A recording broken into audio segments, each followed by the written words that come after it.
नमस्कार, मी अक्षय पुन्हा एकदा तुम्हा सर्वांचं एडियन बातमीपत्रात मनपूर्वक स्वागत करतोय। आज दिवसभरात घडलेल्या संपूर्ण घटनांचा आढावा आपल्याला घ्यायचाच आहे, परंतु त्या अगोदर नजर टाकूया आज दिवसभरात घडलेल्या काही महत्त्वाच्या आणि ठळक घडामोडींवरती।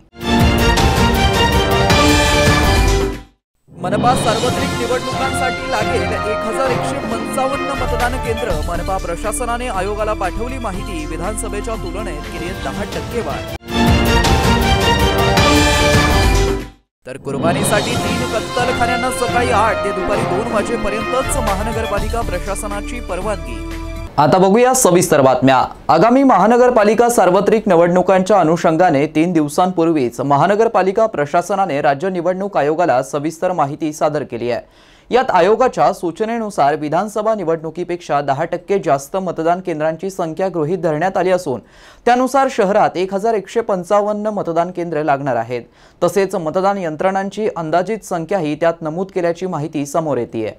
बकरी ईद या सणानिमित्त कुर्बानीसाठी शहरातील 3 अधिकृत कत्तलखान्यांमध्ये परवानगी देण्यात येत असल्याचे आदेश महानगरपालिकेचे आयुक्त जी श्रीकांत यांनी निर्गमित केले आहेत।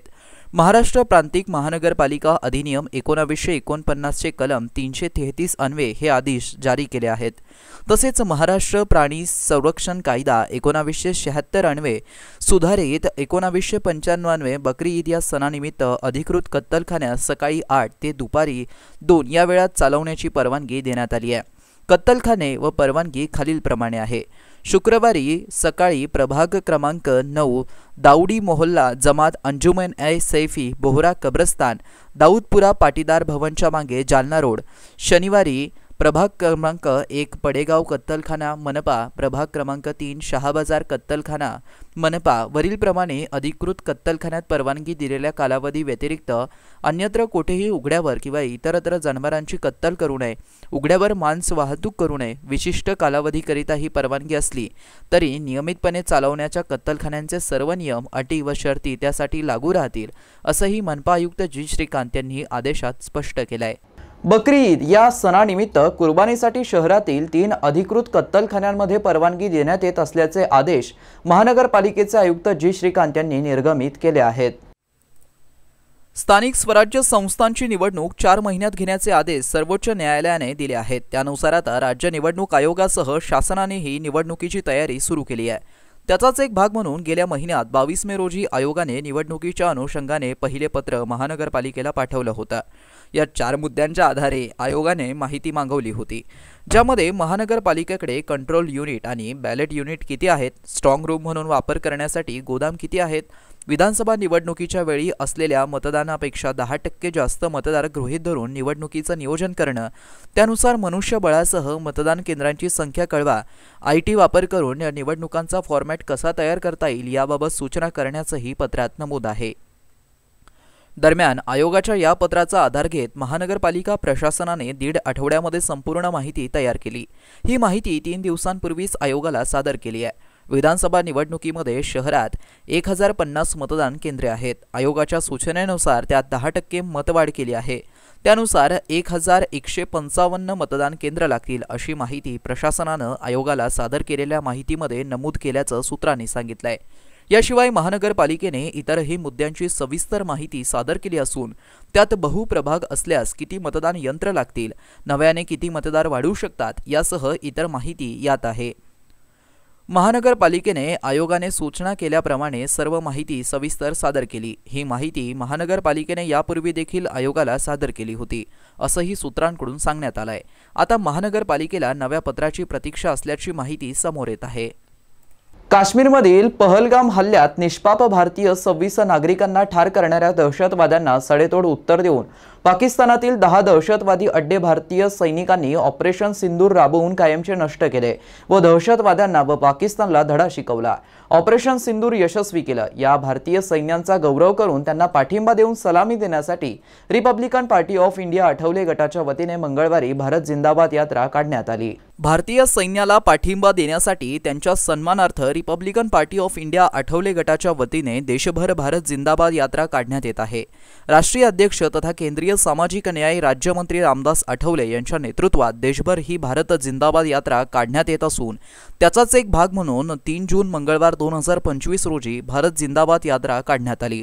क्रांती चौक येथून दुपारी या भारत जिंदाबाद यात्रेला सुरुवात झाली व औरंगापुरा येथील महात्मा ज्योतिबा फुले व सावित्रीबाई फुले यांच्या पूर्णाकृती पुतळ्याला समारोप करण्यात आला।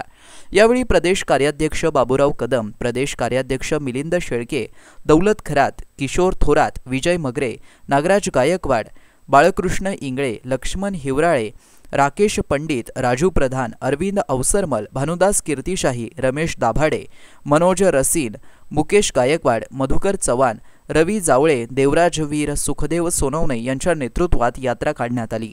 या भारत जिंदाबाद यात्रेमध्ये मोठ्या संख्येने कार्यकर्ते उपस्थित होते। रिपब्लिकन पार्टी ऑफ इंडियाच्या वतीनं देशाचे राष्ट्रीय अध्यक्ष आणि सामाजिक न्याय राज्यमंत्री रामदासजी आठवले साहेब यांच्या नेतृत्वामध्ये देशभर 22 मे पासून तर 5 जून पर्यंत भव्य भारत जिंदाबाद यात्रा काढण्यात येणार आहे आणि त्याचाच एक भाग म्हणून आज संभाजीनगर येथे भारत जिंदाबाद यात्रेचं आयोजन करण्यात आलेलं आहे आणि छत्रपती शिवाजी महाराज यांच्या पुतळ्याला उपहार अर्पण करून भारत जिंदाबाद यात्रेला यावेळेला सुरुवात करण्यात येत आहे। भारतामध्ये पाकिस्तानच्या विरोधात जे आंदोलन तयार झालं, जे मत तयार झालं, कारण पाकिस्तानच्या दहशतवाद्यांनी 22 एप्रिल रोजी पहलगाम येथे भारतीय नागरिकांना 26 नागरिकांना गोळ्या घालून ठार मारण्यात आलं आणि ह्या निष्पाप नागरिकांना निर्दयपणे मारण्यात आलं। त्याची जात विचारून त्या ठिकाणी त्यांना ठार मारण्यात आलं। ही क्रूर घटना ही भारत कधी सहन करणार नाही आणि भारत म्हणून त्याचा निषेध करणं या आरपीआयच्या वतीने आम्ही केलेला आहे। भारताचे पंतप्रधान नरेंद्र मोदी आणि संरक्षण मंत्री राजनाथ सिंह यांनी या ठिकाणी ऑपरेशन सिंदूर हे राबवलं आणि ऑपरेशन सिंदूरच्या माध्यमातून पाकिस्तानला धडा शिकवला आहे। आमच्या भारतीय सैनिकांचा आम्हाला अभिमान आहे। आम्ही भारतीय सैनिकांना सलाम करतो, भारतीय सैनिकांना आम्ही पाठिंबा या ठिकाणी देतो आणि त्यासाठी ही भारत जिंदाबाद यात्रा या ठिकाणी काढण्यात येत आहे। यापुढे जर पाकिस्तानने आमच्याकडे कानाडोळा करून करण्याचा प्रयत्न केला तर पाकिस्तानला नेत्रनाबूद केल्याशिवाय आम्हाला पर्याय उरणार नाही आणि म्हणून भारतीय सैनिकांना सलाम करण्यासाठी, त्यांचा सन्मान करण्यासाठी, त्यांच्या सन्मानार्थ आज रिपब्लिकन पार्टी ऑफ इंडियाच्या वतीनं ही भारत जिंदाबाद यात्रा काढण्यात येत आहे। छत्रपती संभाजीनगर जिल्ह्यातील सिल्लोड उपविभागीय अधिकाऱ्यांच्या अंगावरती विंचू सोडल्याची घटना घडली असून सिल्लोड येथील कोळी समाजाच्या विविध मागण्यांसाठी धाडस संघटनेकडून असा स्टंट करण्यात आलाय। मात्र या स्टंटमध्ये ते अधिकारी थोडक्यात बचावल्याची माहिती मिळत आहे। कोळी समाजाच्या विविध मागण्यांसाठी छत्रपती संभाजीनगरच्या सिल्लोडमधील धाडस संघटनेकडून उपविभागीय अधिकारी कार्यालयास प्रवेश करत मागण्यांबाबत जाब विचारण्यात आला। त्यानंतर समाधानकारक उत्तर मिळाले नाही म्हणून अधिकाऱ्यांच्या टेबलवरती कार्यालयात विंचू सोडण्यात आले। धाडस संघटनेच्या पदाधिकाऱ्यांनी अनेकदा उपविभागीय अधिकारी कार्यालयामध्ये कोळी समाज बांधवांचं जात प्रमाणपत्र मिळत नसल्याच्या तक्रारी केल्या होत्या। त्या संदर्भात त्यांनी अनेक वेळा उपविभागीय अधिकारी यांना निवेदन देऊन देखील दाखल केली जात नसल्याचा आरोप करण्यात आला होता। त्यामुळे आगळंवेगळं आंदोलन करत चक्क उपविभागीय अधिकारी यांच्या कार्यालयामध्ये विंचू सोडून त्यांचा जीव टांगणीवरती टाकण्यात आला। छत्रपती संभाजीनगर जिल्ह्यातील सिल्लोड उपविभागीय अधिकाऱ्यांच्या अंगावर विंचू सोडल्याची धक्कादायक घटना घडली असून सिल्लोड येथील कोळी समाजाच्या विविध मागण्यांसाठी धाडस संघटनेकडून असा स्टंट करण्यात आलाय। मात्र या स्टंटबाजीमध्ये ते अधिकारी थोडक्यात बचावल्याची माहिती मिळत आहे। शहरवासियांना एक सुवर्ण संधी। तुम्ही एखादा व्यवसाय करताय का? मग एडियनवरती जाहिरात करा आणि मिळवा व्यवसायात मोठा फायदा। तर वाट कसली बघत आहात? आताच खाली दिसत असलेल्या नंबरवरती संपर्क साधा। आपल्याला अजूनही काही बातम्यांचा आढावा घ्यायचा आहे, परंतु इथे वेळ झाली आहे एका छोट्याशा ब्रेकची। कुठे जाऊ नका, पाहत रहा एडियन न्यूज।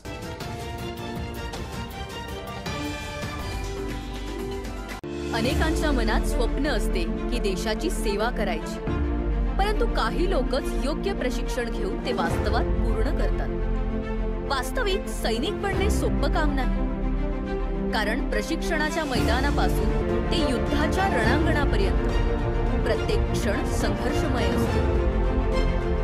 फक्त जो इमानदार, समजूतदार असेल आणि ज्याची इच्छाशक्ती प्रबळ असेल असाच व्यक्ती या क्षेत्रात टिकू शकतो. प्रत्येक वर्षी अनेक परीक्षार्थ्यांना यश प्राप्त होते, ते फक्त आणि फक्त गरुड झेप अकॅडमी. पंख आम्ही देतो, उंच भरारी तुम्ही घ्या.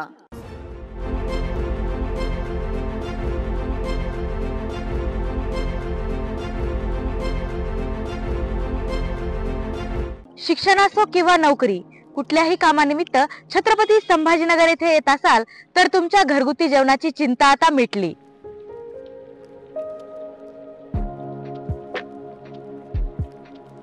नमस्कार, मी पूजा दाता.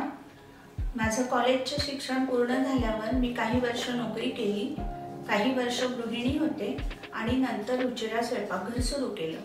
रुचिरा स्वयंपाकघर सुरू करण्यामागे उद्देश व्यवसाय हा नव्हता, माझी आवड हा महत्त्वाचा उद्देश होता. तो मी स्वतःच्या जागेत 2009 सालापासून खडकेश्वर येथे सुरू केला. तेव्हा अतिशय छोट्या प्रमाणात सुरू झाला होता तो. त्याचं स्वरूप आता खूप मोठं झालंय. आपल्या आजूबाजूला गव्हर्नमेंट ऑफिसेस, शिकणारे विद्यार्थी हे बरेच असल्यामुळे त्यांना त्यांच्या घरासारखं स्वयंपाक जेवण इथे मिळतं, म्हणून बरेच सारे लोक लंच ब्रेकमध्ये येतात. रुचिरा स्वयंपाकघरात कटाक्षाने मी क्वालिटी आणि क्वांटिटी मेंटेन करण्याचा प्रयत्न करते. क्वालिटी अतिशय उत्तम स्वयंपाकाची राहण्यासाठी ताजा भाजीपाला, अतिशय उत्तम सगळा किराणा असा मी तिथे आणत असते आणि त्याचं रूपांतर आजच्या रुचिराच्या यशाकडे झालेलं आहे. आपल्याकडे येणारा वर्ग हा जास्तीत जास्त नोकरदार वर्ग आणि विद्यार्थी आहेत. ते घरापासून दूर असतात. काही लोकांच्या बदल्या होऊन संभाजीनगरला आलेले असतात किंवा शिक्षणानिमित्त आलेले असतात. तर त्यांना आपल्या रुचिरा स्वयंपाकघरात घरच्यासारखं गरम, ताजं आणि चांगल्या चवीचं, घरच्यासारख्या चवीचं जेवण उपलब्ध होतं आणि त्यांच्या लंच ब्रेकमध्ये अर्धा तासात ते जेवून जाऊ शकतात. इतकाच वेळ तिथे लागतो जेवणासाठी. खूप वेटिंग वगैरे करावं लागत नाही. रुचिरा स्वयंपाकघरात काम करणारी लोक सुद्धा आपल्या घरचं काम असल्यासारखं मनापासून व आवडीने करतात. तसंच रुचिरा स्वयंपाकघरात काम करणाऱ्या लोकांना तिथून जे उत्पन्न मिळतं त्यामुळे त्यांच्या आयुष्याचा चांगला भाग तो झालेला आहे आणि ते अतिशय चांगल्या रीतीने आपलं आयुष्य जगतात. त्यामुळे त्यांना रुचिरा स्वयंपाकघराबद्दल जास्त आत्मीयता वाटते. रुचिरात बनवलेले मसाले 80% असतात आणि 20% बाहेरचे मसाले असतात आणि थोडीशी चव चटकदार होण्याच्या दृष्टीने माझा प्रयत्न असतो, कारण तरुण वर्ग आपल्याकडे जास्त येत असतो. घरगुती जेवणाच्या चवीसाठी एकदा अवश्य भेट द्या रुचिरा स्वयंपाकघर येथे. मस्त मास्क पहना रहे तुम्हें. Thank you sir. वो जान बचाने के लिए पहनना पड़ता है ना सर. रेडीमेड है या टेलर मेड है? ऑनलाइन ऑर्डर किया है सर. एक और है ना सर. देना. बहुत मस्त लगी आपको. ये ना सर. सर ना भाई, जान बचाने के लिए बाइक चलाते वक्त सिर्फ खोपड़े पे मास्क पहनेगा तो खोपड़े को कौन बचाएगा? समझ गया सर. हेलमेट ऑनलाइन ऑर्डर कर, वरना हमेशा के लिए ऑफलाइन हो सकता है. Okay sir. ये ले. चल हम ये भी ऑनलाइन भर दे. हेलमेट पहने, ट्रैफिक नियमों का पालन करे, जिंदगी के सफर को सुरक्षित रखे.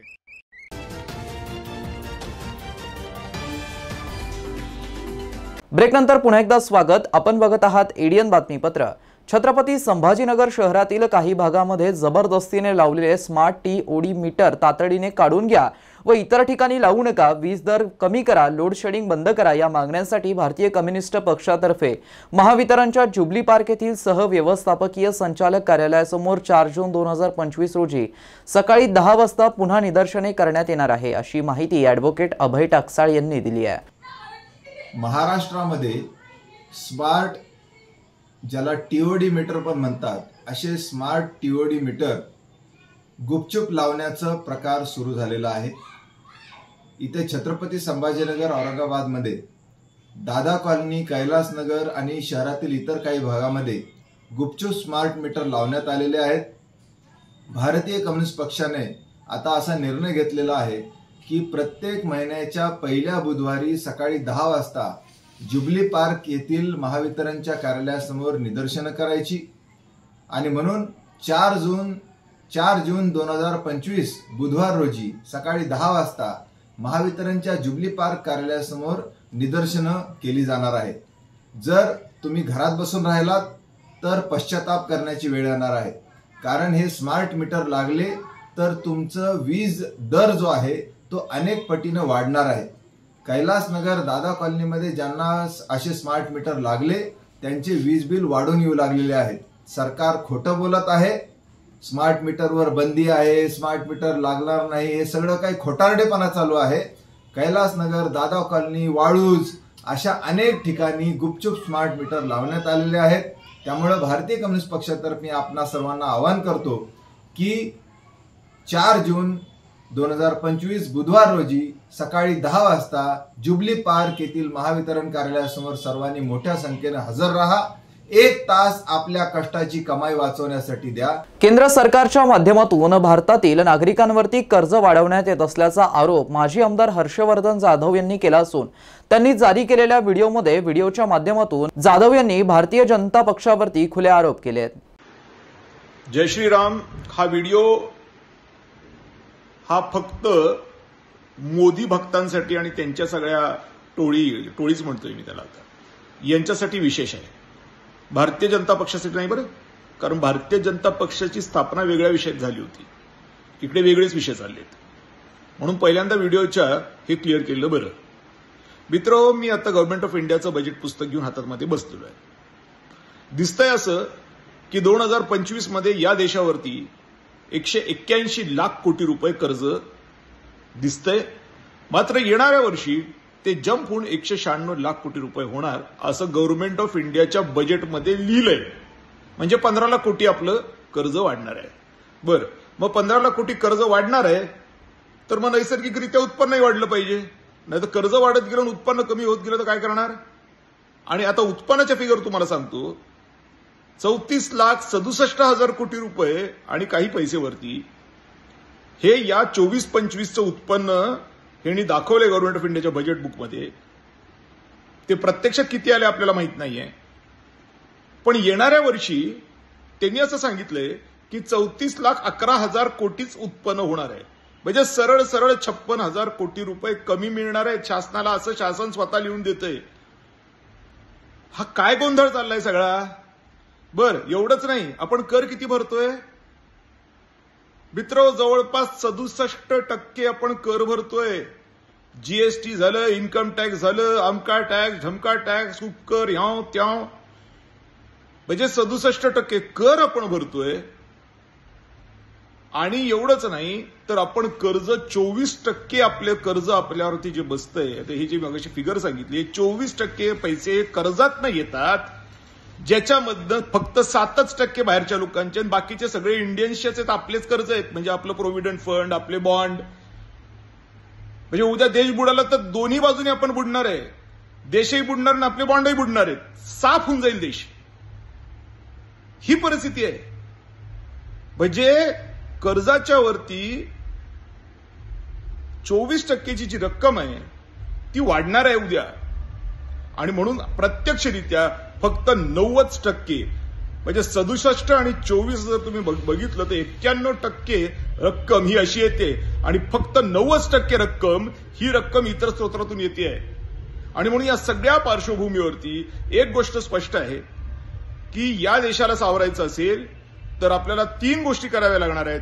पहिली गोष्ट, हे जे कर आपण भरतोय याच्यामध्ये जे कर बुडवे आहेत ते कर बुडवे आपल्याला थांबवावे लागतील. तशी की एकूण 91% रक्कम ही करातून आणि कर्जातून येते, उर्वरित फक्त 9% रक्कम ही इतर स्रोतातून येते. मग या 9% रकमेमध्ये आपल्याला वाढ करावं लागणार आहे.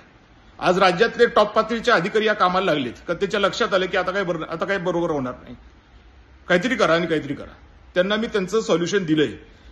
मी मागं अनेकदा बोललो होतो की शाहरुख खान सारख्यांचे बंगले फुकट वापरणं चालले, त्यांनी काहीतरी आता जुगाड केलाय म्हणून कळालंय. पण तो जुगाड त्याचा जमणार नाही, कारण कायदा आहे आणि कायद्याप्रमाणे मी पिटिशन दाखल करतोय. काय व्हायचं ते होऊ देत, कारण हा देश वाचला पाहिजे. मग करणार कोण, कारण सगळेच चोर. मग हे धाडस कोण करणार? मग आमच्यासारखे फटकेच करणार आणि आम्ही घाबरत नाही, कारण प्रभू श्रीराम आमच्या पाठीशी असताना आम्ही कशाला घंटा घाबरणार कोणाला? जे होईल ते होईल, घोडा मैदान सामने आहे. तर हा तिसरा पर्याय जो आहे, इतर उत्पन्न वाढवणं, ते काम हर्षवर्धननी त्याचा विडा उचललाय. कारण तो क्लीन आहे, भाड्याच्या खोलीत राहतो, मला कुठं हात लावणार तुम्ही? न मला तुम्ही ईडीत पकडू शकतात ना बीडीत पकडू शकता, कारण मी त्याच्यात कुठं नाहीच आहे. जे काय आहेत ते झाले आमदार खासदार बसते तिकडे जाऊन. मला देशाशी पडलेली नाहीये, मला माझ्या देशाशी पडलेली आहे. आणि म्हणून या सगळ्या पार्श्वभूमीवर तुम्हाला एकच गोष्ट सांगतोय, हे जे मोदी करताय ना तुम्ही, ते थांबावं आता. कारण या मोदी या व्यक्तीने 2014 मध्ये ज्यावेळेला गादीवर बसला हा व्यक्ती, 56 लाख कोटी रुपये कर्ज होतं. आज 4 पटीने कर्ज वाढवून ठेवले आणि धादांतपणे बजेटमध्ये सांगतो की 56 हजार कोटी रुपयांनी माझं इन्कम कमी होणार आहे, जेव्हा की मी टॅक्स भरतो 67%, 24% मी लोन घेतो. कसं शक्य आहे माझ्याकडनं गव्हर्नमेंट चालवणं? कसं शक्य आहे आमच्या लोकांना, सर्वसामान्यांना न्याय मिळणं? कसं शक्य आहे पहिलगाम सारखी गोष्टी थांबवणं? आणि म्हणून आता एकत्र येऊया आणि हा लढा देऊया. महापालिका दरवर्षी एप्रिल महिन्यात शहरवासियांना मालमत्ता कराच्या सामान्य करामध्ये 10% सवलत देते. मात्र यंदा प्रशासनाने एप्रिल मे अशी 2 महिने ही सवलत कायम ठेवली आहे. त्यामुळे शहरातील 46,364 मालमत्ताधारकांनी सवलतीचा लाभ घेतलाय. आता जूनमध्ये 8% सवलत मिळणार असल्याची माहिती कर निर्धारण विभागाकडून मिळाली आहे. शहरातील 46,000 जणांनी घेतलाय 10% कर सवलतीचा लाभ. महानगरपालिका प्रशासन आर्थिक वर्षाला प्रारंभ होताच म्हणजेच एप्रिल महिन्यात मालमत्ता कर वसुली अधिक प्रमाणात व्हावी यासाठी नागरिकांना सामान्य करामध्ये सवलत देते. मागील काही वर्षांपासून ही सवलत सुविधा सुरू आहे. यंदा 10% सवलत ही एप्रिलसह मे महिन्यांसाठी कायम होती. मालमत्ताधारकांचा प्रतिसाद लक्षात घेत मनपा आयुक्त तथा प्रशासक जी श्रीकांत यांनी हा निर्णय घेतला होता. त्याचा लाभ शहरातील 46,364 मालमत्ताधारकांनी घेतला. गतवर्षी 2024 व 25 या आर्थिक वर्षात 40.49 कोटी रुपये मालमत्ता कर जमा झाला होता. शेवटी पुन्हा एकदा नजर टाकूया आज दिवसभरात घडलेल्या काही महत्त्वाच्या आणि ठळक घडामोडींवरती. मनपा सार्वत्रिक निवडणुकांसाठी लागेल 1155 मतदान केंद्र. मनपा प्रशासनाने आयोगाला पाठवली माहिती. विधानसभेच्या तुलनेत केली 10% वाढ. तर कुर्बानीसाठी 3 कत्तलखान्यांना सकाळी 8 ते दुपारी 2 वाजेपर्यंतच महानगरपालिका प्रशासनाची परवानगी. आणि याबरोबरच हे बातमीपत्र इथेच संपलं. पुन्हा भेटूया पुढील बातमीपत्रात. तोपर्यंत पाहत रहा आपल्या हक्काचं बातमीपत्र एडीएन न्यूज.